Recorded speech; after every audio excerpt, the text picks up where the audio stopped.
नमस्कार। बांग्लादेश में आरक्षण को लेकर हिंसा के बीच सुप्रीम कोर्ट ने बड़ा फैसला सुनाया है। बांग्लादेश की सुप्रीम कोर्ट ने सरकारी नौकरी में ज़्यादातर आरक्षण खत्म कर दिया है। सुप्रीम कोर्ट ने निचली अदालत के आरक्षण को बरकरार रखने के फैसले को रद्द कर दिया और 93% नौकरी को मेरिट पर आधारित करने का आदेश दे दिया। अब 1971 के युद्ध में शामिल होने वाले परिवारों को केवल 5% आरक्षण दिया जाएगा। योग्यता के आधार पर मिले नौकरी। हाई कोर्ट के फैसले को पलटते हुए सुप्रीम कोर्ट ने कहा कि लगभग सभी सरकारी नौकरियों को योग्यता के आधार पर दिया जाना चाहिए। बता दें, बांग्लादेश में आरक्षण सुधारों को लेकर कई दिनों से झड़पें हो रही थीं और जिसमें कम से कम 130 लोगों से ज़्यादा लोगों की मृत्यु हो चुकी है और हज़ारों लोग घायल हो चुके हैं। हिंसा को देखते हुए पूरे देश में हसीना सरकार ने कर्फ्यू लगा दिया था।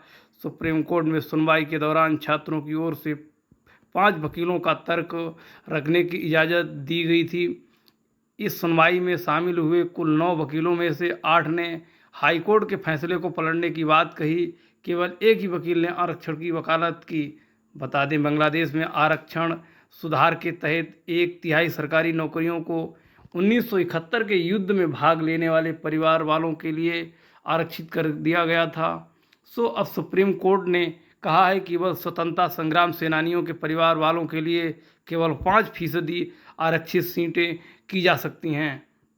बांग्लादेश का सुप्रीम कोर्ट हाल ही में किए गए आरक्षण सुधारों की वैधता पर अगले महीने सुनवाई करने वाला था। हालांकि बिगड़ते माहौल और हिंसा को देखते हुए कोर्ट ने मामले की अर्जेंट सुनवाई की। इस केस में शामिल एक वकील ने एएफपी को बताया कि कोर्ट ने कहा कि प्रदर्शनकारी छात्र अपनी क्लास में लौटें और पढ़ाई करें।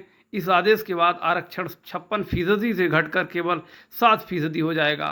पहले 1971 में भाग लेने वाले परिवार वालों को 30% आरक्षण दिया जाना था, जो अब केवल 5% रह गया है।